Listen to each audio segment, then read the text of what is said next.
It Follows is about a 19-year-old girl that, after sleeping with her new boyfriend for the first time, becomes the latest victim of a deadly entity that is passed on from sexual partner to sexual partner. It remains undefined throughout the movie, other than the fact we know it walks creepily towards you, and once it gets to you, it kills you and returns to hunting the previous person. Thanks to a few traumatic attacks from it, Jamie's family and friends join in trying to find a way to defeat the sexually transmitted horror that awaits them if they don't. Along the way, the film explores themes of gender and sexuality through its main character Jay and its antagonist It, in a way that's characteristic of the final girl trope in horror films.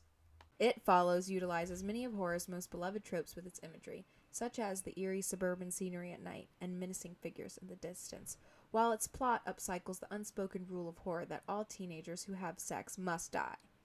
Due to the fact the main character is Jamie, a female that is still alive at the end of the film, and this is a horror movie, it would be obvious to reference Carol Clover's book, Men, Women, and Chainsaws, Gender in the Modern Horror Film, and her invention and definition of the term final girl.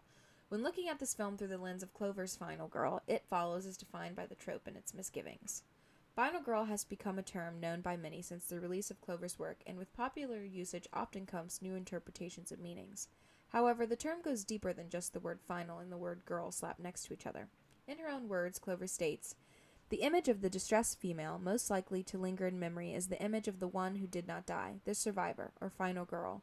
She is the one who encounters the mutilated bodies of her friends and perceives the full extent of the preceding horror and of her own peril, who is chased, cornered, wounded, whom we see scream, stagger, fall, rise, and scream again. She is abject terror personified."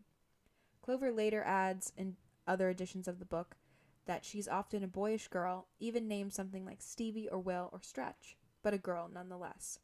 In many ways, Jamie is not the final girl. Quite literally, because her friends are still alive at the end of the film, and she's involved someone else in her sexual nightmare. Otherwise, Jamie does feel like a final girl. We see her experience the horror of it and see what it can do. Other than the film's ending, where it's alluded to the fact that it is essentially unescapable, we see her fight cleverly and think on her feet to defeat it. She even lacks elements of femininity, comparable to other female leads in horror films, and other than the literal fact she is a teenage girl having sex with long blonde hair, all identifying characteristics of her gender are pretty much wiped clean. Even the already genderless name of Jamie becomes Jay. Clover has since spoken up about the ways the final girl trope and her definition of it has become misconstrued over the years, with people eager to label any horror film with a female lead a feminist horror film, when this is oftentimes not the case. Combining the context of many horror films, just because the lead is a female does not mean it is a feminist film.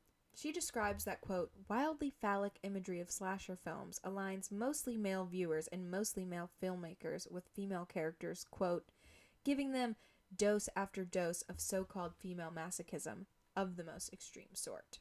This doesn't sound very feminist to me. While It Follows isn't a slasher horror, the genre that originated Clover's definition of the final girl, and Jay isn't precisely a final girl, I would argue that It Follows doesn't subvert genre expectations on gender or sexuality.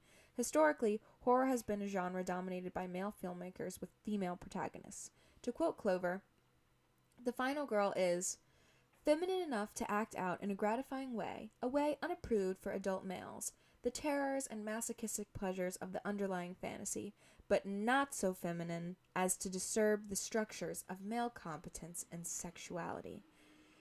It Follows discards the penis-shaped weapons described by Clover for an even more direct approach for confronting one's sexuality, giving us a murderous antagonist that originates as a sexually transmitted entity. Casey Ryan Kelly of the Department of Critical Communication and Media Studies at Butler University describes it as part curse, part sexually transmitted infection. As a kind of supernatural contagion, it slowly pursues and ultimately kills its victims unless they transmit the affliction to another. This act only delays mortality, since the monster invariably returns to the previously infected once it dispatches its victim. What exactly is it? The answer is still pretty unknown by the end of the film, and we never learn about any of the motivations or its origins. When I watch horror, I ask myself, what scared me? My argument for this film is that the fear within these characters comes from the shame embodied with growing up and into our sexualities. How we often repress it and hide it, their shame in being caught in an intimate moment, even as an adult. But more specifically, there's shame in sexuality for women. By leaving out an explanation combined with the nature it acquires its new victims, and the age of our protagonist as she navigates responsibilities of new adulthood while still in suburbia, the horror of this film takes on a more metaphorical meaning, exploring the way girls are meant to and not meant to explore their own sexualities, something society continues to feel the need to comment on. Calling Jay a final girl, by definition, makes sense, but as Carol Clover put it, to applaud the final girl as a feminist development is, in light of her figurative meaning, a particularly grotesque expression of wishful thinking. She is simply a agreed-upon fiction, and the male viewer's use of her as a vehicle for his own sadomasochistic fantasies, an act of perhaps timeless dishonesty.